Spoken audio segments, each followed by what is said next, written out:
Baik, kita kembali di Special Talk Show kerjasama pemerintah Kota Kupang dan didukung oleh AFB TV Kupang. Kita masih berbicara tentang gerakan Kupang Hijau, pemirsa, bersama Kepala Dinas Lingkungan Hidup dan Kebersihan Kota Kupang, Bapak Yeri S. Pacikana.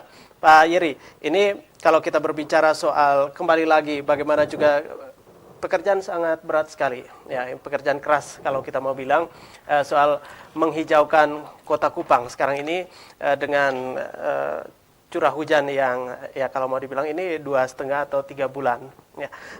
Dan juga tentunya juga bagaimana untuk memberikan hijau, memberikan keindahan di Kota Kupang sendiri di saat masyarakat dari luar untuk masuk ke daerah atau kota tercinta kita tentunya juga didukung oleh masyarakat itu sendiri. Dalam hal ini contoh-contoh yang tadi sudah diberikan, tetapi juga bagaimana juga peran dari artinya ini semua pihak RT RW yang ada lebih dekat dengan masyarakat dalam hal ini untuk memberikan himbauan juga berkaitan dengan gerakan Kupang Hijau. Ya.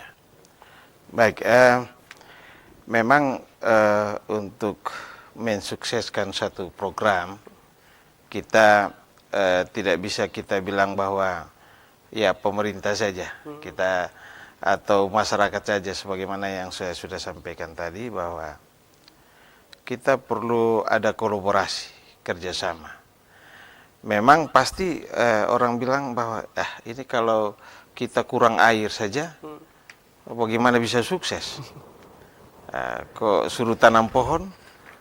Bagaimana dengan nanti memeliharanya sampai dia sampai dia jadi. Nah, oleh karena itu memang kita pemerintah berusaha untuk bagaimana supaya semua stakeholder itu terlibat di dalam mensukseskan GKH, Gerakan Kupang Hijau ini. Jadi malah nanti ada himbauan-himbauan di gereja-gereja, di masjid-masjid, di rumah-rumah ibadah, bahkan sampai di RT itu memang itu diharapkan agar supaya terlibat, partisipasi mereka itu harus penuh di dalam mensukseskan gerakan Kupang Hijau ini. Memang untuk tahun ini kita coba adakan itu tanaman-tanaman, baik tanaman-tanaman untuk di daerah-daerah konservasi maupun di daerah-daerah space-space yang kosong.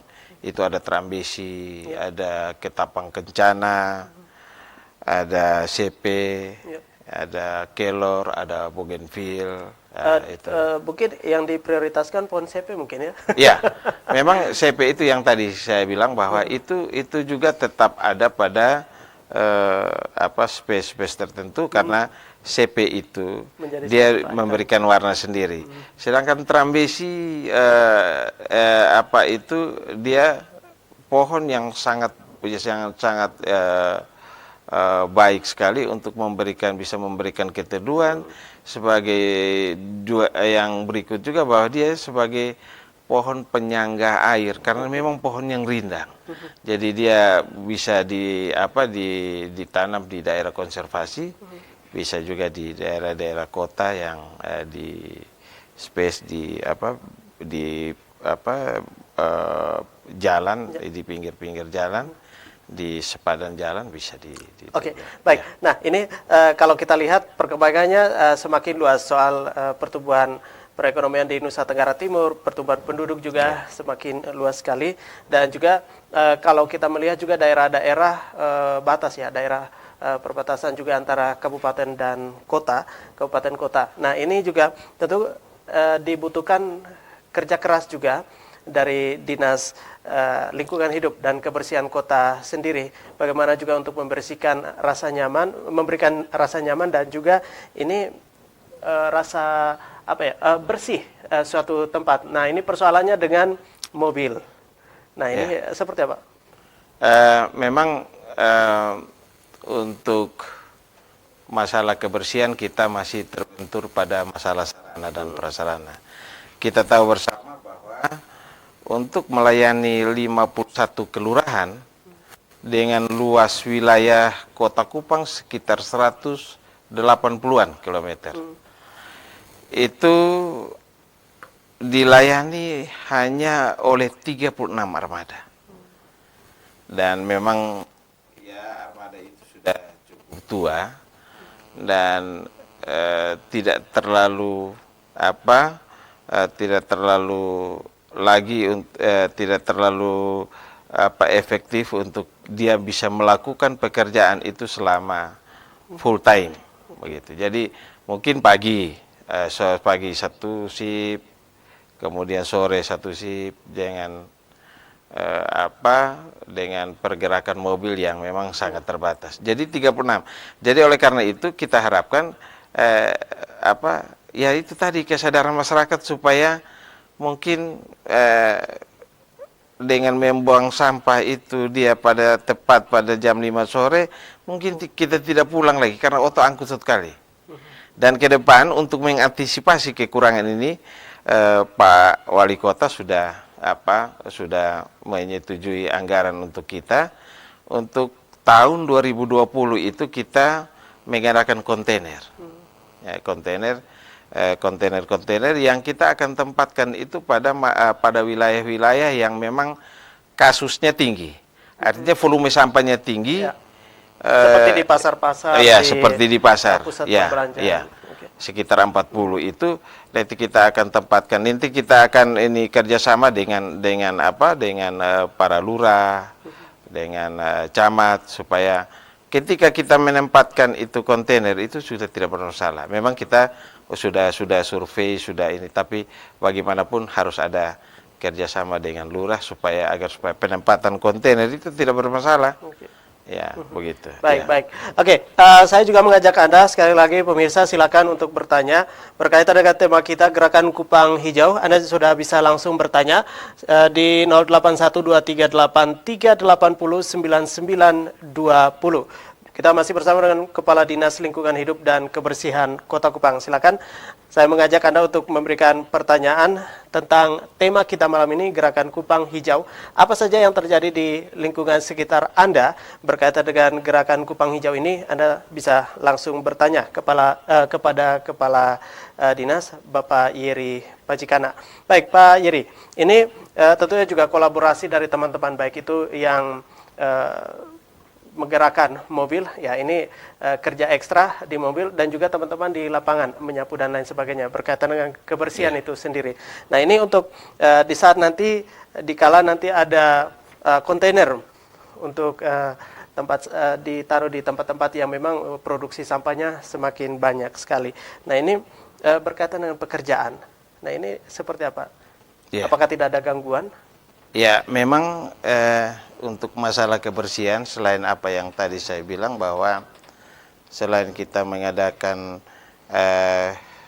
tempat-tempat atau kontainer-kontainer untuk menyapu itu, kita juga saya perlu sampaikan pada pemirsa bahwa atau pada masyarakat Kota Kupang bahwa Kota Kupang sudah punya mobil penyapu juga, ya, mobil penyapu yang nantinya akan beroperasi itu. Pada bulan ini kita sudah beberapa hari ini kita sudah uji coba untuk kita membersihkan jalan. Oke, ya, baik. Ya. Pak Yeri, ditahan dulu. Kita terima yang sudah gabung. Halo, selamat malam, AFB TV Kupang.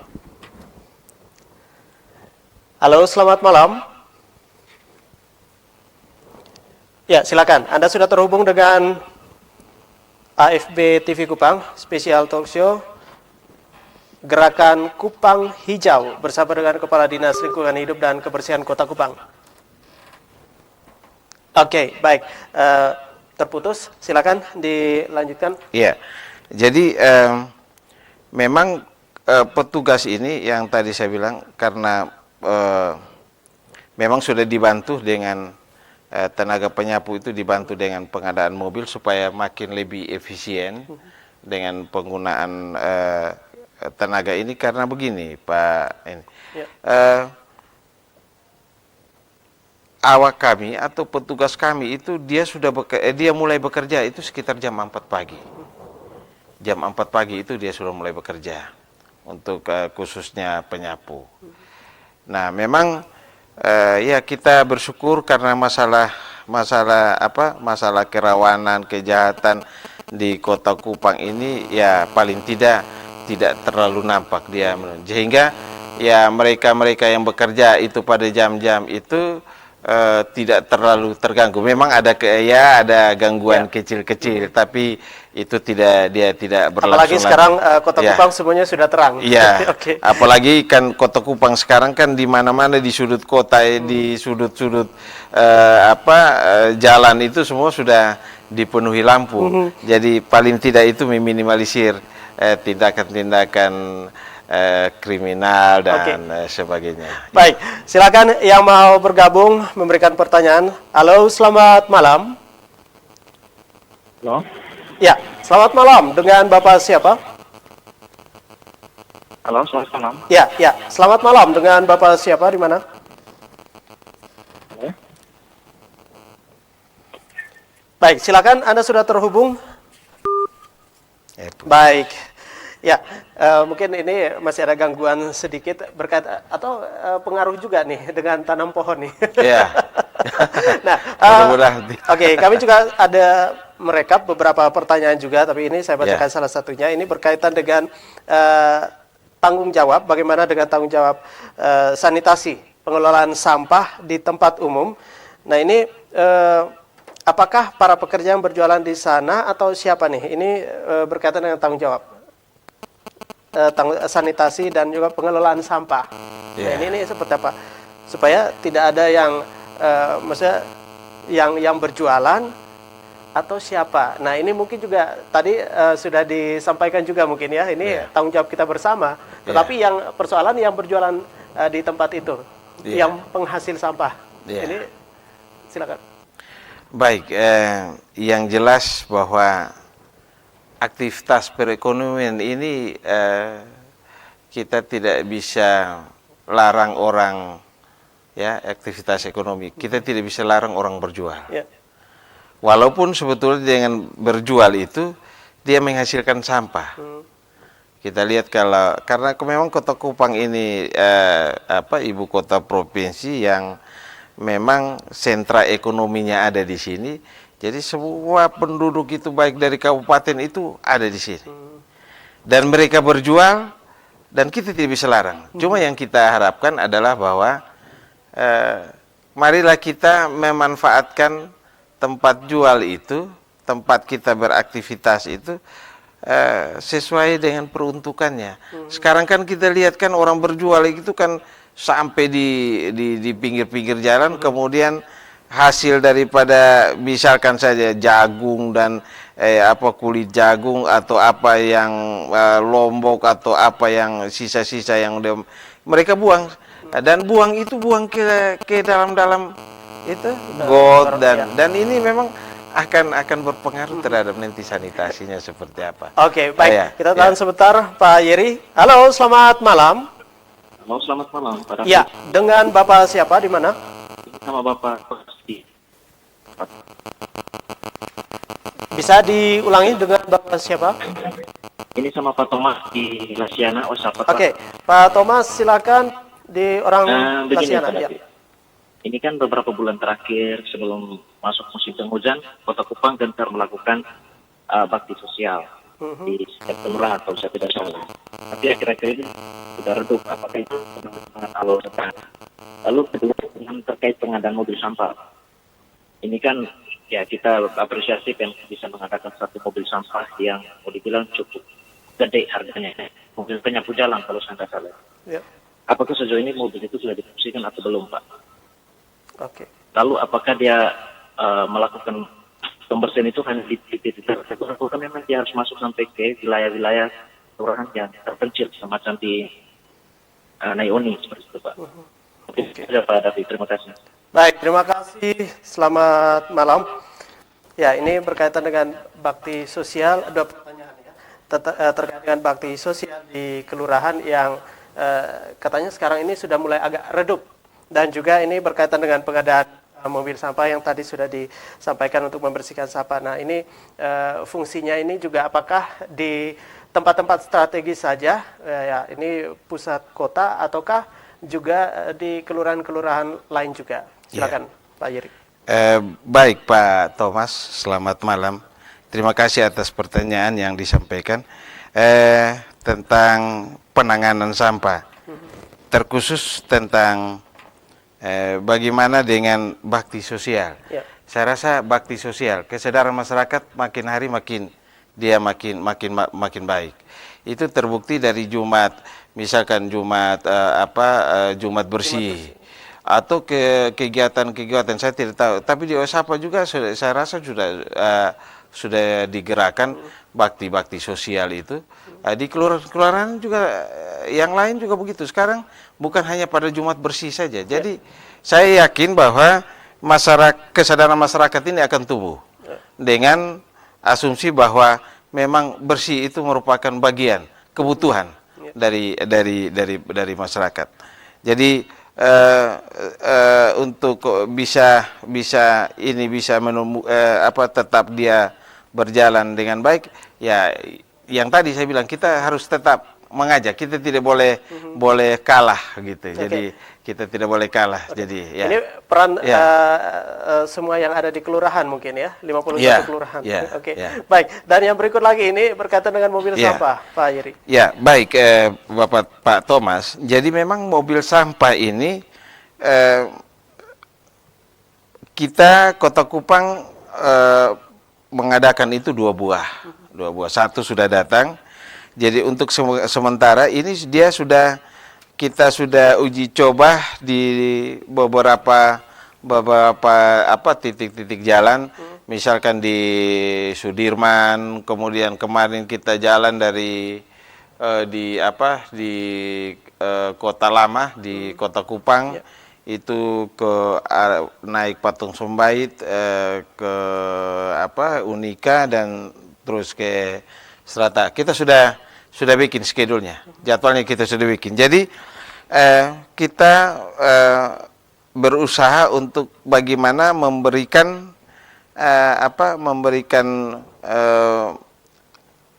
pemahaman kepada masyarakat, memberikan sesuatu yang memang tidak sekedar untuk kita adakan itu dan dia tidak berfungsi, meyakinkan masyarakat bahwa memang mobil itu sangat membantu. Dan terus terang saja bahwa kalau itu mobil beroperasi, dia bisa menghemat tenaga itu sekitar 20-30 tenaga penyapu. Nah, kita bisa bayangkan kalau 20-30 tenaga penyapu kalau dipakai oleh satu mobil, kita kan lebih untung karena tenaga-tenaga yang ada ini kita bisa fungsikan kepada yang lain lagi. Karena memang terus terang bahwa kita tenaga kebersihan, kita punya tenaga kebersihan itu sekarang yang baik itu PTT maupun PNS itu sekitar 240. Nah, 240 ini kalau dibagi untuk awak mobil, itu satu mobil itu hanya sekitar 4 atau 3, sangat kurang sekali. Nah, oleh karena itu dengan ini mobil bisa membantu, bisa mengurangi beban daripada saudara-saudara kita yang bekerja. Oke, baik, kita terima lagi penelpon. Halo, selamat malam. Halo, selamat malam. Baik, selamat malam. Dengan Bapak siapa? Pak Andre di Wali Kota. Ya, baik, silakan Pak Andre. Saya sebagai masyarakat tadi disebutkan Pak Kadis bahwa ada jadwal pembuangan sampah di pagi hari ya. Ya. Dari jam 6 sore ya. Dari jam 6 sampai jam 5 pagi. Jujur, saya sebagai masyarakat hari ini baru saya tahu ternyata ada waktu, ada jadwal, ada peraturan yang mengatur soal pembuangan sampah. Mungkin ini juga masukan untuk pemerintah kota kalau bisa lebih banyak mensosialisasi. Karena kami di Wali Kota sini di arah beberapa di Bundaran itu kita buang sampah ya sembarangan. Bukan waktu pagi sore itu tanpa full di rumah ya kita pergi buang. Mungkin ini yang menjadi catatan kalau bisa Wali Kota, pemerintah kota lebih banyak sosialisasi waktu ini. Jadi kita didenda lagi 50 juta. Masyarakat biasa mau ambil Oke. Baik, terima kasih Pak. Baik, terima kasih. Langsung dijawab Pak Yeri. Ya, terima kasih Bung Andre. Mudah-mudahan setelah Bung Andre dengar ini, dia bisa menjadi virus buat teman-teman atau saudara-saudara yang lain.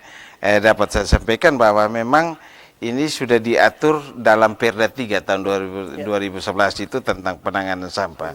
Jadi dimaksudkan dalam Perda itu, kenapa harus buang jam 5 sore? Kan begitu. Kenapa harus dibuang jam 6 sore? Kenapa harus dibuang jam 6 sore? Supaya wajah Kota Kupang ini jangan lagi dipenuhi atau penuh dengan pemandangan sampah itu. Karena kalau jam 6 sore itu kan aktivitas orang kan sudah mulai ini ada di rumah kan. Kesempatan untuk masyarakat buang jam 6 sore. Buang sebanyak-banyaknya. Dan pada jam 5 pagi pasti petugas kami pasti angkat. Lewat jam 5 pagi jangan buang lagi. Karena kalau buang dari lewat jam 5 pagi atau jam 6 pagi itu Berarti wajah kota wajah kota lagi tetap kotor lagi. Baik. Itu maksud dari Perda itu agar supaya ada dia punya jam-jam buangnya gitu. Jadi kalau sudah lewat tahan dulu. Sore baru buang lagi. Oke. Ya. Berarti ini kembali lagi untuk sosialisasinya yang lebih gencar Ya. lagi mungkin ya. Ya. Oke. Dengan informasi ini juga bisa memberikan lagi kepada masyarakat lebih tahu lagi bagaimana juga untuk membuang sampah di jam-jam tertentu Ya. ya, Pak Yeri. Baik, kita tahan sebentar dulu Pak Yeri untuk Anda juga pemirsa. Makin seru sekali Ya. dialog kita malam ini, tapi kita akan kembali lagi untuk Anda tetap di talk show bekerja sama dengan pemerintah Kota Kupang dan AFB TV Kupang.